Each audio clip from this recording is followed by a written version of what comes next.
आशा जी, हमारे नज़र कार्यक्रम में आपका हार्दिक स्वागत है। और नज़र कार्यक्रम में हम आपसे जानना चाहेंगे कि आपने जो इतना लंबा संघर्ष करा है, उस संघर्ष की आवश्यकता कहाँ पड़ी और संघर्ष में आपने किन किन परेशानियों का सामना करा।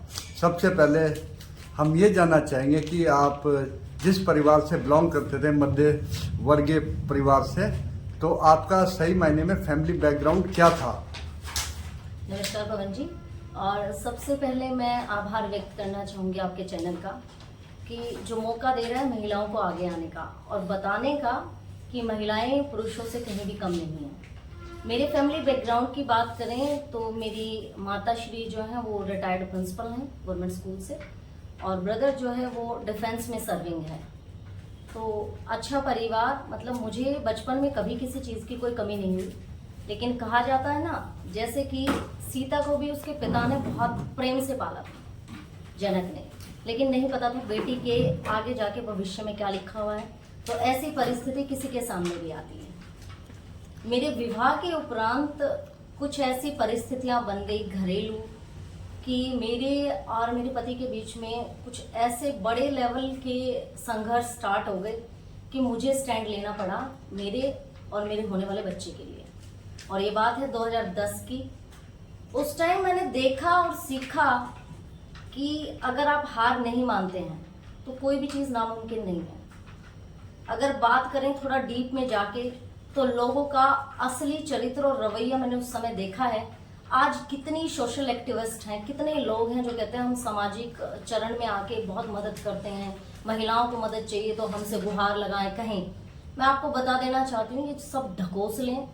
आरएस इंटरव्यू के बाद हो सकता है लोग बहुत इस चीज़ की खिलाफत पर भी उतरे, पर मैं नाम नहीं लेना चाहूँगी। और एक्चुअल में ही ऐसा है, मदद तो 1% है और दिखावा 99% है। कोई मदद नहीं करता। जैसा कि हम अपने समाज में देखते आ रहे हैं कि हमेशा एक तरह से परिवार में दो पीढ़ियों में आपस में संघर्ष रहता है, चाहे बेटे बाप में हो, चाहे बेटी और माँ में हो। इसी तरह एक जनरेशन जो गैप होता है वो हमेशा कई समस्याओं को जन्म देता है। क्या हमारे समाज में जो परेशानियां पैदा होती हैं पीढ़ी दर पीढ़ी, क्या इसको आप एक कारण मानते हैं कि जो वैचारिक मतभेद होते हैं वो एक तरह से इसी वे में होते हैं? इस बारे में क्या कहना चाहेंगे? बहुत अच्छा सवाल किया आपने पवन जी। वैचारिक मतभेद तब खड़े होते हैं तब बीच का एक पुल, जिसको हम अंडरस्टैंडिंग और बॉन्डिंग कहते हैं, वो खत्म हो जाता है। हर परिवार की परिस्थिति ऐसी नहीं है।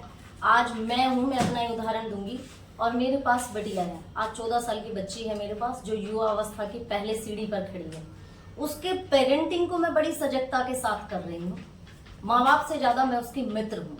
और ये बिल्कुल सच है कि जहाँ हमें ना टांग अड़ानी होती है वहाँ हम कई बार ना चाहते हुए भी अपनी टांग अड़ा देते हैं, और इस तरीके से फिर एक डिफरेंस क्रिएट हो जाता है।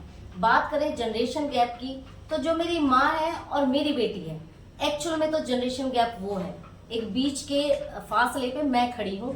तो मेरी माँ और मेरे बीच में वो जनरेशन गैप कभी नहीं आया, क्योंकि उस टाइम क्या था कि हम अपने पेरेंट्स की बहुत ज्यादा रिस्पेक्ट करते थे, और जो उन्होंने कह दिया वो सर्वोपरि, हम बात को कभी काटा नहीं करते थे। आज की जो जनरेशन आ रही है, नेक्स्ट जेट जनरेशन जिसको हम कहते हैं, यानी कि मेरी बेटी भी उसका हिस्सा है, यहाँ सबसे ज्यादा चुनौती है पेरेंट्स को। क्योंकि जैसे आप मित्र बनने की कोशिश करते हैं वैसे ही वो अवहेलना करनी शुरू करते हैं। जैसे ही आप थोड़ी सख्ती लगाते हैं वैसे ही गैप बढ़ जाता है। तो बैलेंस की जरूरत है, और इस बैलेंस को बनाने के लिए अब आपके पास नई फैसिलिटीज है पवन जी। पेरेंटिंग कोच है आपके इंडिया में अच्छे से अच्छे, जो आपको बताते हैं कि पेरेंटिंग ही किस तरीके से करनी है। एक बच्चे की परवरिश नहीं होती, जब बच्चा पैदा होता है तो माँ बाप की भी परवरिश साथ में स्टार्ट होती है कि बच्चे को कैसे मैनेज करना है, उसको कौन सी सीढ़ी से उठाकर कहाँ तक हमें लेकर जाना है without a gap between both of the generations.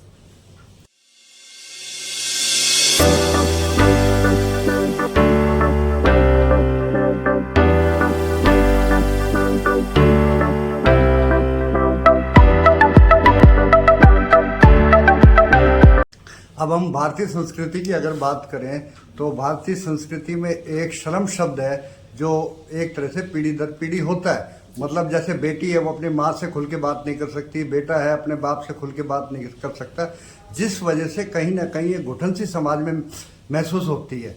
और वो घुटन कहीं सही दिशा में जाने की बजाय गलत दिशा में चली जाती है। मान लीजिए कि कोई जो बेटी है वो कुछ और करना चाहती है और परिवार उसको सहयोग करने की बजाय उस पर मतलब आरोप लगाता है और वो अपनी बात भी नहीं कह पाती और दिशा उसकी चेंज हो जाती है। इसी तरह लड़कों की अगर हम बात करें तो लड़कों में भी यही चीज़ है।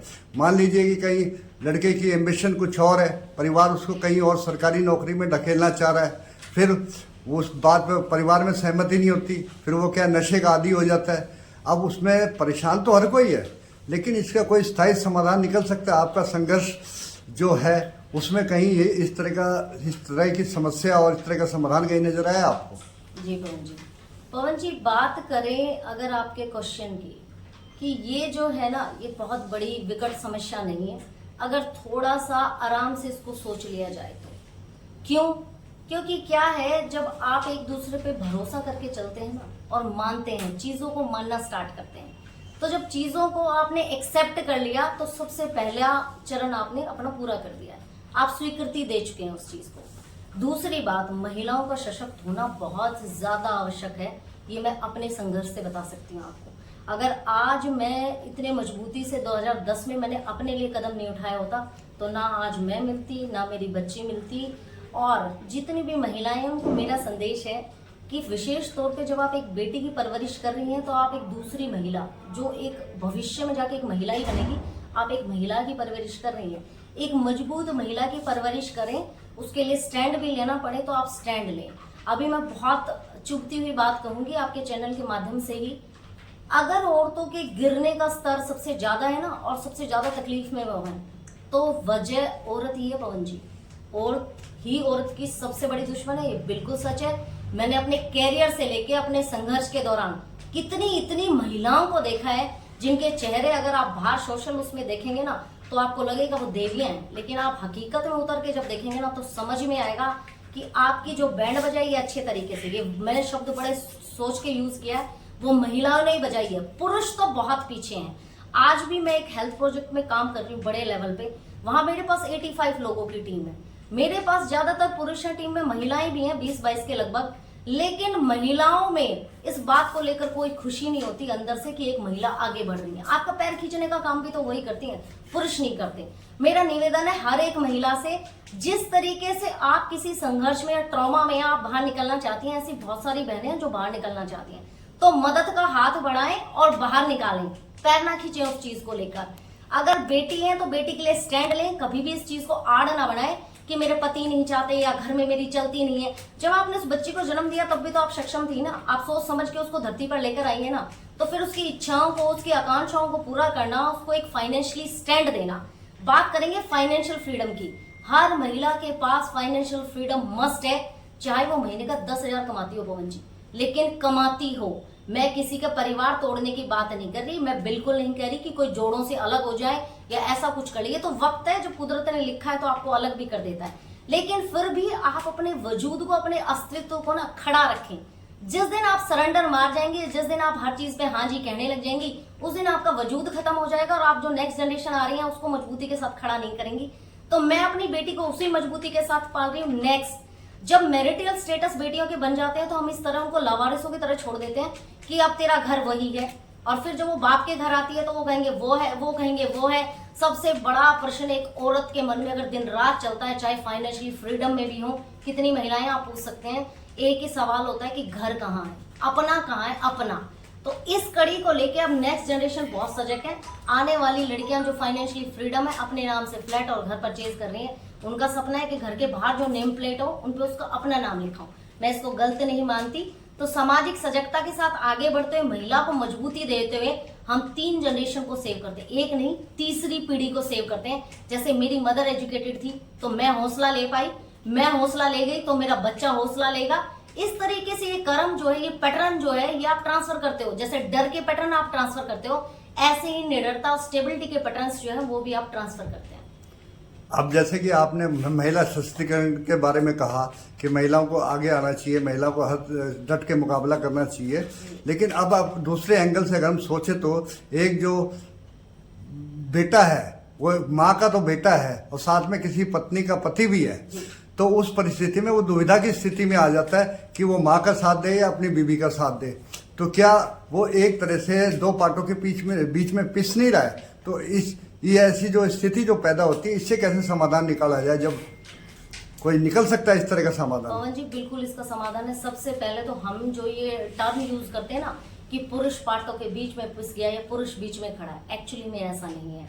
अगर संतुलन बनाने में पुरुष माहिर है, अगर अपनी माँ को ये बताने में माहिर है या सक्षम है कि जिसको हम अपने घर लेकर आए उसको अपनी जिम्मेवारी पर लेकर आए, वो खिलौना नहीं है, पुर्जा नहीं है, रोबोट नहीं है, चलता फिरता इंसान है जिसके अंदर फीलिंग इमोशंस है, अपना ज्ञान भी है और विवेक भी है। और इसी तरह अपनी पत्नी को समझा पाए कि जिन माँ बाप ने हमें जन्म दिया है उनकी जिम्मेवारी हमारे ऊपर है, और जिम्मेवारी सिर्फ हमने कहने के लिए नहीं उठानी है, दिल से उठानी है। अगर प्रॉपर काउंसलिंग के साथ चले और प्रॉपर बैलेंस बनाए तो इसमें समस्याएं नहीं आती है। दूसरा, मेरा बुजुर्गों से निवेदन है, अब इसको अदरवाइज ना लें, कि जब भी हम बेटे की शादी करते हैं तो एटलीस्ट एक बड़ा सा गैप बना के रखें। हर चीज में हमें घुसने की जरूरत नहीं है, उन्हें थोड़ा समय देने की जरूरत है।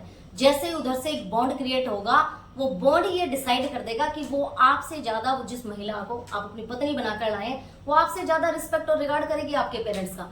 क्योंकि आपने स्टार्टिंग में हम लोग इतना रायता फैला देते ना भारतीय परिवेश में, आप डेवलप्ड कंट्रीज में जाके देखिए, वो बच्चों पे कभी इस तरह का कोई अंकुश नहीं रखते। जैसे ही बच्चे ब्याहे गए, यानी कि शादियां हो गई, उनके अपने परिवार खड़े हुए, बच्चों को फ्रीडम दी जाती है, स्वतंत्रता दी जाती है कि आप रहें। दूसरा, अगर उनके बीच में कभी कोई इशू भी आ जाए तो आप बिल्कुल बायस ना हो, भेदभाव ना करें कि ये तो बेटा है तो साइड लेंगे। अगर बहू भी सही है तो उसकी साइड लें, उसको समझाएं, और जो भी कुछ चल रहा है उसको बिल्कुल क्लियर करें। तो बायस अगर हम नहीं होंगे पवन जी, तो पहली कड़ी सुलझेगी, दूसरी कड़ी समझने से, अंडरस्टैंडिंग और बॉन्डिंग से सुलझेगी, और तीसरा प्रोसेस होता है स्लो डाउन। हर चीज में तेजी दिखाने की जरूरत नहीं है। आज अगर कोई कहासुनी हो गई तो फोन एक ऐसा यंत्र है, हम तुरंत घुमा देते हैं 50 जगह, थोड़ी देर में देखेंगे कि सब कुछ ठीक हो गया है। तो अगर ऐसा कुछ विवाद हो भी जाता है घर में, तो सबसे निवेदन है कि स्लो डाउन का प्रोसेस अडॉप्ट करें। ये मैं लाइफ कोच हूँ, मैं अपने काउंसलिंग सेशंस में सिखाती हूँ इसको। जैसे ही आप स्लो डाउन करेंगे, 2 घंटे बाद आपको लगेगा बात कुछ थी नहीं, बस एक क्रोध जो आपको आया, एकदम से गुस्सा आया, आपने उसको इतनी तेज भड़का दिया और आपको लगा कि यार ये तो मेरे बस के बाहर निकल गया, ये तो बहुत बड़ा इशू है, जबकि इशू ऐसा नहीं है। तो इन 3 प्रोसेस को अपनाते हुए, साइड में अच्छे लोगों से बात करते, वार्तालाप करते, उनके वर्क एक्सपीरियंसेस, उनके खुद के अनुभव लेते हुए, हम इस चीज को, इस मुद्दे को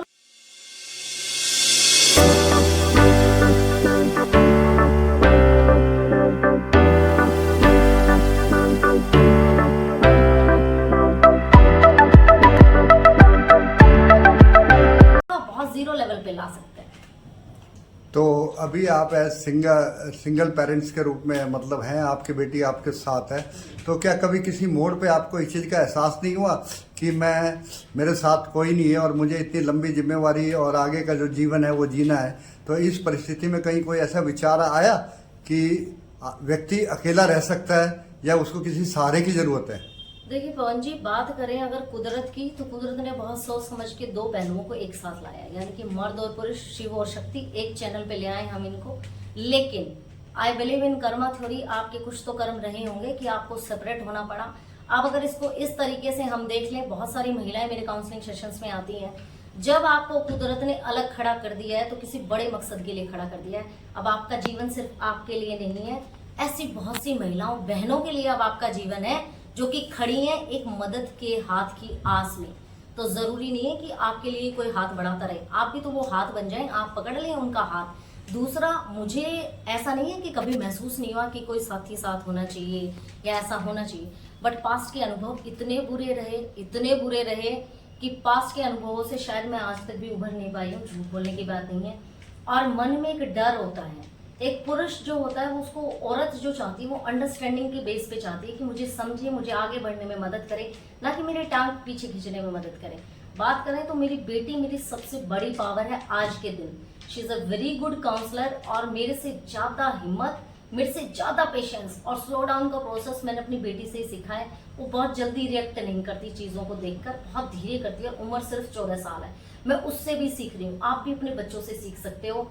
हाँ, ये जरूरत तब ज्यादा महसूस होती है जब आप किसी गेट टुगेदर में खड़े होते हो, पारिवारिक रिश्तेदारी में, आप किसी फंक्शन में खड़े हो, रिश्तेदारी आपके जले पे नमक चढ़ जाते हैं, फटाफट आके आपसे बार बार पूछेंगे, हाँ अभी तक कुछ नहीं हुआ है, कुछ नहीं करना चाहती हो, अकेली रहना चाहती हो। तो आप सबसे पहले ना इस चीज को इस तरीके से सोचिए, जैसे मैंने सीख ली है कि जब तक आप अधूरा महसूस करेंगे, जब तक आप अपने जीवन को पूरा नहीं मान लेते। आप आधे की तलाश में कब निकलते हैं पवन जी? जब आप मानते हो कि आधा हिस्सा कहीं और गिरा हुआ है, आधा यहाँ है। मैंने मान लिया मेरा पूरा हिस्सा यही है, मेरा आधा हिस्सा कहीं है ही नहीं, यही है। जब पूरा मेरे ही पास है, पूरा कंट्रोल ही मेरे पास है, तो लाइफ भी पूरी है मेरी। तो ऐसा कभी नहीं लगा। कोई भी बहन, माँ, कोई भी अगर इस परिस्थिति से गुजर रही हो ना, तो हिम्मत जुटाए। आप देखेंगे कि जब बरसात आती है तो बादल आते हैं और आपको सूरज नहीं दिखाई देता, लेकिन बादल हटते भी हैं, सूरज आता भी है।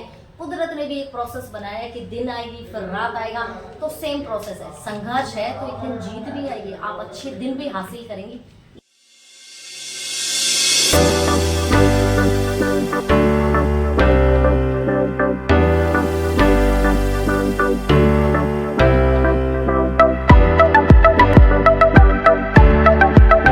लेकिन डटी रहे मजबूती के साथ।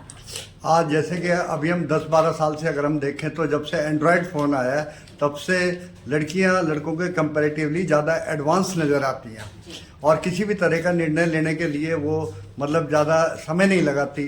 चाहे वो इवन कास्ट को की बात तो हम अलग करें, कास्ट को छोड़ भी दें तो लव जिहाद जैसे मामलों को एक तरह से बढ़ावा भी दे रही हैं, उनकी तरफ अट्रैक्ट भी हो रही हैं, जो हमारे समाज के साथ साथ हमारे देश के लिए भी एक हानिकारक है। तो आप क्या कहना चाहेंगे, जो लड़की अपने आप को ज़्यादा एडवांस समझती है वो उसको अपने आप को कैसे मैनेज करना चाहिए, क्या उससे बचाव कैसे करना चाहिए कि जो आगे आने वाले समय में उनके साथ कोई परेशानी खड़ी ना हो? मोहन जी, बात करेंगे इस तरीके से, एडवांस का स्टेटस तो ऐसा है, महिलाएं भी एडवांस है तो पुरुष ज़्यादा एडवांस है। अगर कोई भी चीज़ शुरू हुई है तो दो तरफा शुरू हुई है, खाली महिलाओं के हाथ नहीं है, पुरुषों के भी बराबर हाथ है, बल्कि उनसे ऊपर हाथ है। बात करूं आज बच्चा कम उम्र में क्यों बहकता है, क्योंकि फैमिली से गैप है। अभी थोड़ी देर पहले मेरा आपका बात हुई थी ना जनरेशन गैप पे, एक गैप है जो हमने क्रिएट कर दिया है। हम बात नहीं करना चाहते, हम ताबड़तोड़ एक बहुत हो हल्ला क्रिएट कर देते हैं। और हमेशा ये चीजें क्यों गड़बड़ाती है, क्योंकि सबसे पहले हम क्या सोचते हैं, सामाजिक मापदंड, समाज क्या कहेगा। मेरा क्वेश्चन तो समाज से ही है। मैंने 2010 में, लोग काला पानी की सजा काटते हैं, मैंने काट के देखी है, आपके सामने काट के देखी है, कुछ नहीं होता भाई, कोई नहीं आता, कोई कुछ नहीं करता। तो जिस संतान को आपने पैदा किया है ना, ये वर्ल्ड के सबसे बड़े रिसोर्स हैं। हम सूरज, चांद, पानी, हवा, लोहा, जंगल और ये आपके डायमंड, सोना, ये रिसोर्स नहीं है। रिसोर्स कौन है एक्चुअल में? हमारे बच्चे। डेवलप्ड कंट्रीज डेवलप्ड क्यों है? क्योंकि उनको पता है हमारा प्राइम रिसोर्स हमारे बच्चे, हमारी नेक्स्ट जनरेशन है, उसके ऊपर काम करना है। तो आपकी जो नेक्स्ट जनरेशन, आपके बच्चे, आप उन पे काम करिए, उस गैप को मत बढ़ाइए कभी भी। बच्चे को स्वतंत्र आजादी दीजिए, लेकिन नजर रखिए प्रॉपर बच्चे का सर्कल कहाँ है, बच्चा कहाँ बैठता है, क्या फील करता है। अगर एक्चुअल में आपकी बॉन्डिंग है ना, आप उसकी शक्ल देख के भी समझ जाएंगे कि आज कहाँ गड़बड़ हुई है। तो बच्चे पे एक हल्की निगरानी, एक साथ का हाथ उसके कंधे पे रहना बहुत जरूरी। उसको पता होना चाहिए कि मैं कुछ भी कर दूं, मेरे माँ बाप साथ में नहीं है। अगर इस तरह का भरोसा आपने जीत लिया है ना, तो उसके बाद ये केसेस जो आपने लव जिहाद की बात करी, ये बहुत नीचे आ जाएंगे। Second is hormones. हम बहुत लीचड़ लोग हैं भारतवासी, मैं आपको खुल के कह रही हूँ, क्योंकि मैं लगभग 3 डेवलप्ड कंट्रीज में होकर आई हूँ इस दौरान। हमें लगता है कि जैसे ही हम बात करेंगे फिजिकल कॉन्टेक्ट की, सेक्सुअल रिलेशंस की, तो घर में आग के गोले गिर जाएंगे आकर। लेकिन ये सच है, आपकी नेक्स्ट जनरेशन भी इसी प्रोसेस से आती है जो कुदरत ने बनाया। मैं इसको बुरा नहीं मानती। जैसे हार्मोन्स गड़बड़ाए, आपने ही अपने बच्चे की काउंसलिंग क्यों नहीं की पहले स्टेज पे कि बेटा ऐसा होता है। जो अच्छे एक्चुअल पेरेंट्स हैं, मैं पेरेंटिंग कोच भी हूँ, हम उनको हमेशा गाइड करते हैं कि जैसे ही बच्चा टीन एज में एंटर करे, आप बच्चे से एक बार बात तो करके देखें, खुल के बात करके देखें, पता चलेगा। लोग क्या करते हैं, जबड़ जुड़ के फोन नहीं देंगे, कहीं से आईडी बंद कर देंगे, तो वो अपने फ्रेंड सर्कल जो है, पीयर ग्रुप है, वहां से आईडी को ऑपरेट करेगा और वहां से चलाएगा। तो इसका 1 and 1 ओनली सोल्यूशन है, बच्चे पे निगरानी रख के, बच्चे के साथ एक सपोर्ट सिस्टम की तरह काम करते हुए, और बच्चे का कॉन्फिडेंस जीत के। ऐसा नहीं उसने कॉन्फिडेंस में आपको कुछ बता दिया तो दूसरी बार आपने उसी को टारगेट करके उसके ऊपर फायर कर दिया कि तूने तो पीछे भी ये कांड किया था। इस तरह की लैंग्वेज जो है वो उसको तोड़ देती है। बात करूं अगर छोटे से टिप्स के साथ की बॉन्डिंग कैसे बन सकती है, तो अगर मैं आज सबसे क्वेश्चन करूं कि भाई एक जहर की शीशी है और आपको अपने परिवार को देनी है, तो क्या पवन जी कोई देगा जहर की शीशी? जवाब देगा? नहीं देगा, कोई नहीं देगा। लेकिन वो जहर जो मैं रोज परोसती हूँ अपने परिवार को, चाहे मैं मर्द हूँ, चाहे पुरुष, चाहे महिला हूँ, चाहे बड़ा हूँ, चाहे बूढ़ा हूँ, चाहे बच्चे हैं, वो सबसे बड़ा जहर है नेगेटिव थिंकिंग का, तानों का, कटाक्ष का। जैसे माँ बाप बच्चों को करते हैं, तू निकम्मा है, कुछ नहीं करेगा, फला के बच्चे ने कितना किया, धीरे कितना किया। आप देखिए धीरे धीरे करके ना वो चीजें mind of state, subconscious mind में फिट हो जाती हैं, और फिर जो बच्चा आपको 100% दे सकता था ना, वो 50 से भी नीचे आ जाता है। फिर हम अपना माथा पकड़ के रोते हैं, कहते हैं पता नहीं बच्चे के साथ क्या होगा। एक दिन में कुछ नहीं हुआ, आपने किया है उसके साथ, धीरे धीरे उसको जमा कर दिया।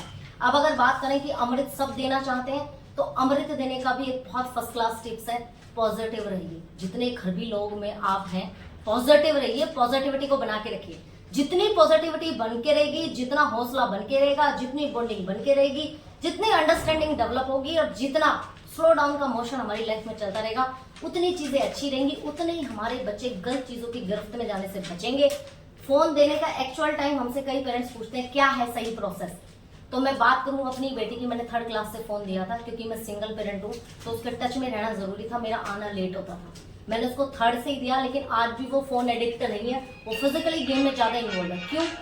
क्योंकि मैंने जो है उसको शुरू से उसकी काउंसलिंग की इस तरीके से, तो वो फोन और टीवी की एडिक्ट नहीं है। मेरे घर में सारी फैसिलिटी है आज के दिन, लेकिन वो एडिक्शन नहीं है। क्यों?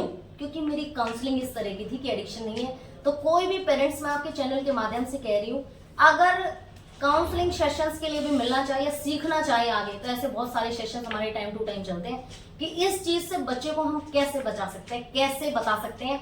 तो सबसे पहले तो उसके डिसीजंस का भी रिस्पेक्ट करना बहुत जरूरी है, क्योंकि एक 14-15 साल का बच्चा ना बड़ा होता है ना छोटा, बीच में लटक रहा होता है, उसको लगता है यार मेरे डिसीजंस को भी कभी तो सुनो।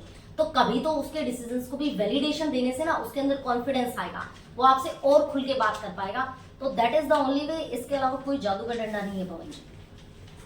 आपका हमारे कार्यक्रम में आने के लिए हार्दिक धन्यवाद। धन्यवाद।